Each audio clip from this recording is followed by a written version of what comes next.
Welcome back, everyone, to Vox Markets. My name is Paul Hill, and I'm delighted today to be able to speak to CEO Bob Rauker and CFO Tony Dyer of Belluscura, a next-generation medical devices firm specialising in lightweight, portable oxygen concentrators that are used to help patients recover from serious respiratory conditions like pneumonia, or COPD, and COVID. So welcome, gents. Welcome. Good to see you, Paul. Big congrats on this morning's oversubscribed IPO, raising £17.5 million at 45p. But before we sort of unpack those details, Bob, I don't know if you mind just taking us through what a portable oxygen concentrator is and what it does. Sure, and thanks again for having us here. We're very excited about it. Well, portable oxygen concentrator, our device provides 95% pure oxygen. It's built to replace the bulky units that you see behind me, along with large oxygen concentrators. Our device is designed to make patients more mobile. It weighs less than 1.5 kilograms while producing over 800 milliliters of oxygen. Probably the easiest way to do it is let's look at the animation that's been created. Yeah, we'll do that just in a minute. Just as a big, so we've seen certainly in the UK, we've seen these awful photographs and pictures from India where they've run out, people of basically oxygen in hospitals and stuff. Is this a portable concentrator? Does that allow you to suck air in rather than rely on a sort of like somebody else supplying a cylinder? Certainly, yeah. These units, and this is one behind me right here, they'll pull the air that we breathe in. And it basically, what we call, strips the nitrogen out of it and puts out 95% pure oxygen. That's the whole point, is that you don't have to worry about an oxygen tank running out. These run on battery or they plug in, and so you can have oxygen 24 hours a day, 7 days a week. Brilliant. Okay, well, so we've got a treat now for investors. We're just going to quickly run through a recording of the actual product Explore for a couple of minutes, and then we'll come back and run through the commercialization strategy and the rest of the business. So speak to you soon, guys.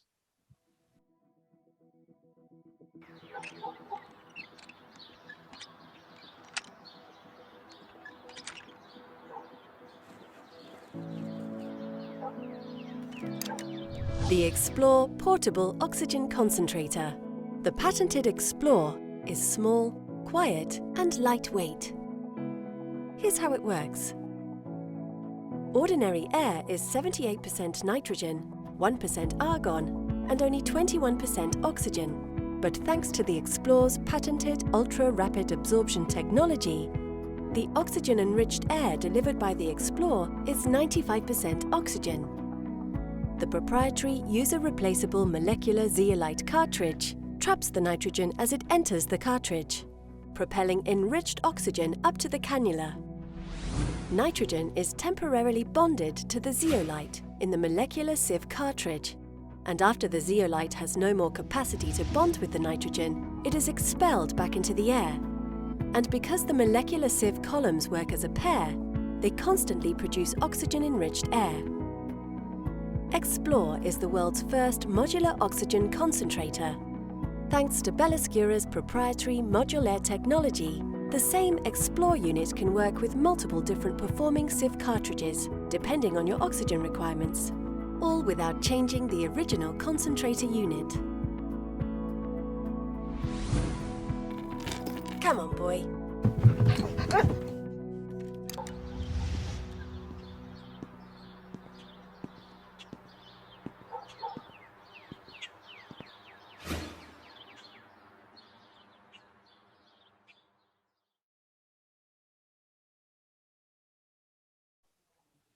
Certainly looks like a fabulous product there, gents. So big tick in the box for the Belluscura team. Tony, could you just walk us through the sort of the size of the market and the growth trajectory for it? Because obviously there seems to be a huge demand, not only from sort of like pre-pandemic patients, but also from potentially from COVID itself. Yeah, sure, Paul. So the supplemental oxygen market is forecast to grow to $5.7 billion by 2026. And we like to stress that whilst COVID has had an impact on this, it was already forecast to be $5 billion by that time anyway. You know, smoking, pollutants, all things. But one of the key things is people are just living longer. So they're getting these diseases just through, you know, age. Pre-COVID, the market was growing at 6% a year. It's now forecast to grow at 11% a year. And we can split the sort of market in two ways. Firstly, by technology, where you've got continuous flow oxygen. So that's where you get a constant stream of oxygen like out of tanks. And more recently, there's been a pulse dose oxygen. And that's where a device detects when you intake a breath, and it gives you a bolus of oxygen, which gives an equivalent, because obviously we only breathe in 25% of the time. And it's key to point out that our devices cover both of those markets. So we've got a range of concentrators that will do both pulse dose and continuous. You can also split the market by source device. So you've got your traditional oxygen cylinders like behind Bob. You've got your big stationary concentrators, and you've got your portables. And again, our devices can be used in all three of those segments. And I saw a piece of research which was saying that you're actually going to get quite a bit of replacement from effectively the portable devices are replacing the static cylinders and also the mobile devices, which use effectively cylinders. So because they're actually more, you know, they're more useful, then, you know, there actually is a replacement side of it, increasing market share. Yeah, I mean, the market is already shifting. So the portable market is already growing 4 times faster than the stationary market and cylinders markets. And the key is, you know, when you look at cylinders, they've obviously got a finite supply of oxygen, whereas concentrators don't. And when you look at stationary concentrators, they are naturally very big, so 20 kilos plus. With our technology, we can reduce the size of these concentrators, and effectively it's making what was a stationary device portable, because we can bring that down to 10 kilos or less. A bit like, you know, computers, you never used to carry your PC about until a laptop came out. So something that wasn't portable before is now portable, and that's what we're aiming at. Yeah, I did actually see, when you bake those numbers in on the market, I did actually see that sort of double-digit, sort of like low double-digit organic growth for the next sort of 4 or 5 years. But I did see the biggest player in this, Inogen, that they reckon the penetration rate is for a portable oxygen concentrator is going from 40% to 70%. And if any investor wants to have a look at that, then it's on their investor presentation, which gives effectively, you know, a 24% organic growth rate. So even so, it's going to be good. Just tell yourself, Bob, is there any more of the USPs of the Belluscura portable oxygen concentrator versus sort of like existing devices? I mean, as far as are you talking about the key physical advantages we're talking about? Yeah, the key physical. If you're a patient, you're elderly, infirm, you know, you've obviously been smoking, and you know you need help, say 24/7.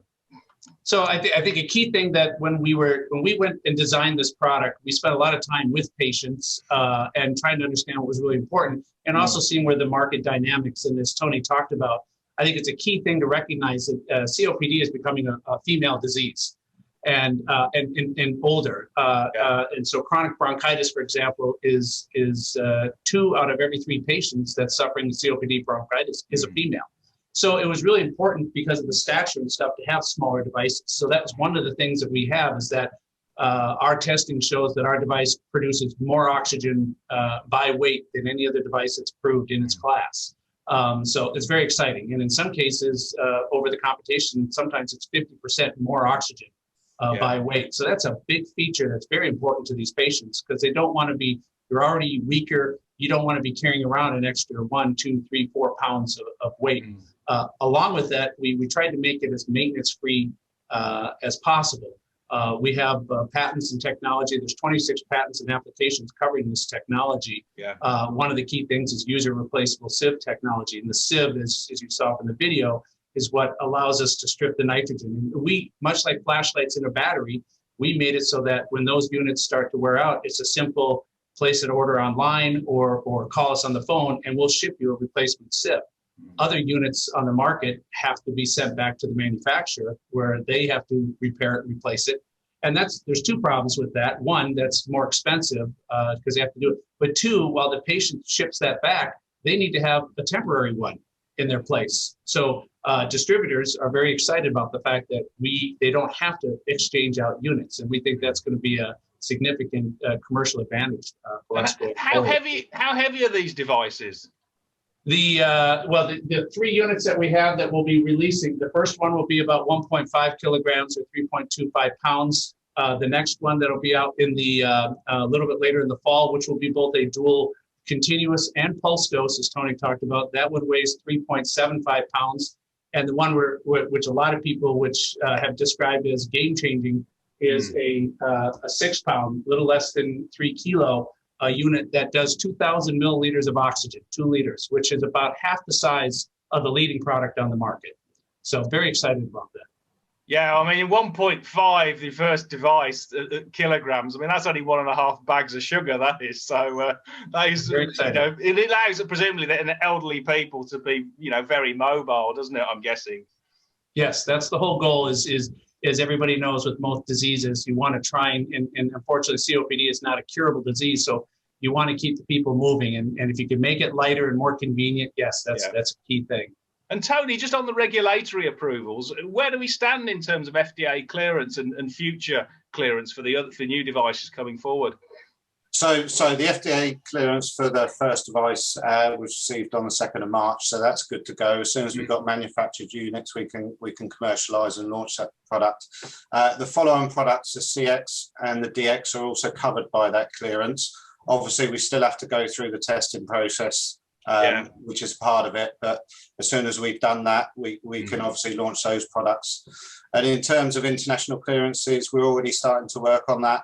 And the new funds raise obviously give us the ability to accelerate that. We're also evaluating expedited clearance. Obviously, there's expedited clearances available for certain products.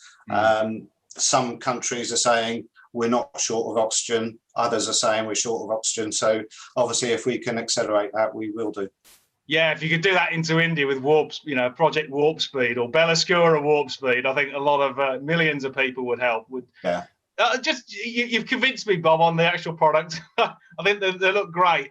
When can patients get the first devices into their hands, do you think? And then equally, what is the sort of the sales and marketing strategy going forward over the next, 6 months for the rest of the year?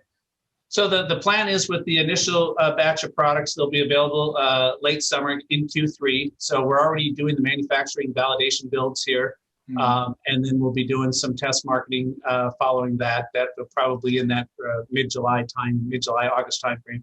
So sometime in the late summer, the products will be available and followed by the other 2 units behind me. They're going to follow about a quarter later each one. So one towards in Q4 and then the other one, the DX, in Q1 2022. So the rough plan is about a 9 to 12 months schedule. Hopefully closer to the 9 months is the plan to get those 3 out there.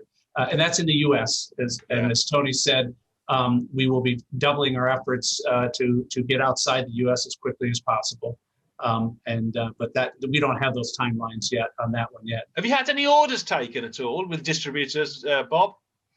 Distributors, we have 3 distributors that have already come on board. We have probably about 14 or 15 that have applied both in the US and outside the US. We've signed up 3 of them. They've already, of the existing ones in place, they've already committed to more than half of the sales that we were internally projecting. So we feel real good about the product. They're very excited about the product. So yes, we feel good. We literally get calls or emails or whatever every other day asking to distribute the product. So we feel real good about it. So that's the distribution channel that we're going to be heading down, and we'll continue going down that path. Great. We're going to give you a challenge, actually, Bob, because let's just assume the 2021 is going to be like 2020 when there's a less influx of COVID patients into hospitals during the summer because it's a bit warmer in the Northern Hemisphere. But then you start seeing some nasty variants, as we saw them in Kent, And we've now got them obviously with the Indian variant, and we've had them with the South African and Brazilian varieties as well. And obviously that will require, to really combat it, you know, a lot of double dosing and new dosing of vaccines in the northern hemisphere. So it's likely we're going to get some surge patients into hospital. If there was an ever eventuality that, you know, obviously some large countries needed portable oxygen concentrators, is there any chance of sort of like putting those type of orders together, or is that just too soon to say? It's probably a little bit soon to say. I mean, we feel comfortable that we can build, you know, a decent amount of units. You know, although everybody would love to say we'd be at 100 million in sales to deal with that, but that's just not, you know, that's not a reality. Yeah. But we are going with some very large contract manufacturers who have global distribution and global manufacturing capabilities, so that we can scale up quickly. We recognize it, but at the same time, you always want to have a safe product, and that's critical. And you don't want to rush things so much and then put out a product that's just not safe. And so our goal is to respond. I think, to answer your question, it's an interesting dynamic in this field that's obviously bad for patients but good for the company. Is as people end up more in the hospital, there's going to be more oxygen, but a lot of the oxygen that you're talking about here is actually to get the people out of the hospitals, to get them home, so they can recuperate at home. So portable oxygen is critical. In fact, there was a large problem in the United States. That was one of the issues many areas were running into, is they didn't have portable oxygen to send the patient home with, so they were stuck in the hospital, tying up the hospital. At the same time, when you have more vaccinations occurring and more people, that means more people are mobile and out and getting out of their house. They want portable oxygen. So either way, how the market goes is we see opportunity for the company. Yeah, well, we haven't got a blockbuster therapeutic for COVID, so unfortunately, there are still going to be a lot of patients in hospitals. Now, Tony, if we're gonna have some sort of flexible manufacturing, what is the sort of the supply chain and manufacturing plan at the moment?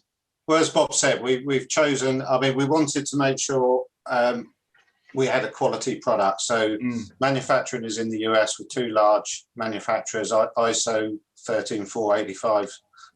Both of them. The battery manufacturers manufactured over 1 billion batteries. So really, they have the capability. They do a lot of medical devices, so they are there to scale up. So we can scale up quickly as and when we need to. Good. And what about getting insurance coverage, Bob, in terms of Medicare and in the States? So these products are all covered under reimbursement in the United States under Medicare and insurance. So they're already eligible, so we don't have to do what's called create a reimbursement code. So they're under the code. We've filed our application with the Medicare. It's more of a formality. That takes about 60 days or so. So we expect that right around a product launch, we should have that in place. And typically insurance, private insurance will cover. One thing that is of interest on the insurance side is what we've seen in the surveys and the material we've seen is about 50% of the sales are actually private purchase. And so it's not just, whereas in the UK, it's almost all NHS. In the US, it's about 50% we understand is private pay. So it's just available. It's a prescription product that you have to have a prescription for. But once you have that, much like eyeglasses, you can go and buy online the product with the insurance. So there's a combination of both insurance. So we can sell immediately just under the private pay. Right. Okay. Gotcha. And what about the sort of the product roadmap? You said you're launching with one product first, and you've got the sort of further two game-changing products coming in the next 12 months. Are there other features you can put on, sort of like big data and collect smart data to improve the efficacy and patient outcomes as well as the performance of the device? Sure. Yeah, absolutely. And we're already working on that as we speak. One of the things that we were doing is going back the pandemic slowed everything down from we had hoped to be with FDA clearance sooner, but while everything got pulled down, the testing labs, our testing lab actually was shut down for a while. And the FDA, so during that time, we looked ahead into the importance of big data and having artificial intelligence. So we're already working on next generation units here. And hopefully we'll be able to bring those out very quickly. But that is the future of medicine, as we're seeing. Nobody was doing telemedicine, realistically. Yeah, exactly. Yeah. And now it's data and medicine, and people are more accepting of that information. So we saw that coming, and we already started to work on stuff, and we have some partners working with us already. So we're heading in that already. And I'm guessing just on the actual market, because most of the pulmonologists and some of the doctors have been in ICU units for the last 12 months, they haven't been able to screen for a lot of COPD patients. And therefore, those patients who unfortunately haven't yet been treated will need to be. And you could be, is it correct in thinking for investors that, you know, you're launching actually at a very good time, because a lot of patients will need, because they're not being diagnosed, will need portable oxygen concentrators to help them. Absolutely, yeah. As they're able to do more diagnosis, as vaccinations come in, people start becoming more mobile. Yeah, we actually think it's a very good time, and for us as a company, that there'll be more and more demand for the oxygen for a variety of reasons. So we feel very good about that. Good. And then Tony, just on the, we obviously got a lot of sort of like point revenue in terms of selling the devices. Is it also generating recurring revenues going forward in terms of, I know, consumables, replacement parts, servicing? Yeah, so I mean, as you would have seen from the video, you've got the sieve cartridge, which is a consumable that will get replaced between 9 and 18 months, depending on one usage, and obviously that contains zeolites, which attract moisture. So if the humidity is high, it will be like that. But it's not a consumable like the razor and razor blade, where you're selling the devices for nothing, or giving them away because you want to sell the razors.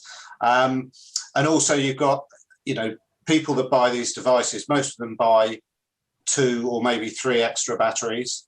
And obviously over time they will need to be replaced. So there is a consumable element which we think will add probably 1% to EBIT. Right. Okay. Good. And then Bob, just a bit further down the pike, if we're obviously going to concentrate on distributors, is there a direct-to-consumer model at some point in time? I did see that Inogen are planning to rent stuff out, aren't they, or something like that? Inogen already has a direct-to-consumer market out there. And we're evaluating it. I think one of the things that we would look at along that place, because we want to be, you know, fair to our distributors and stuff, and not compete with them. So if we were to go down that path, we would likely produce a different product than what the distributors, because we don't want to be competing with them. And that would be, you know, our long-term goal. And we're evaluating that. And we've also been contacted by a couple of distributors who want private label. Which is another avenue. So yes, we're definitely looking at that. Obviously, our focus is get the products out on the market as soon as possible, and try to address the huge demand for them immediately, and then we'll evaluate that. But it's definitely a possibility in the near future. And Tony, what are you going to do with all the money you just raised in the piggy bank?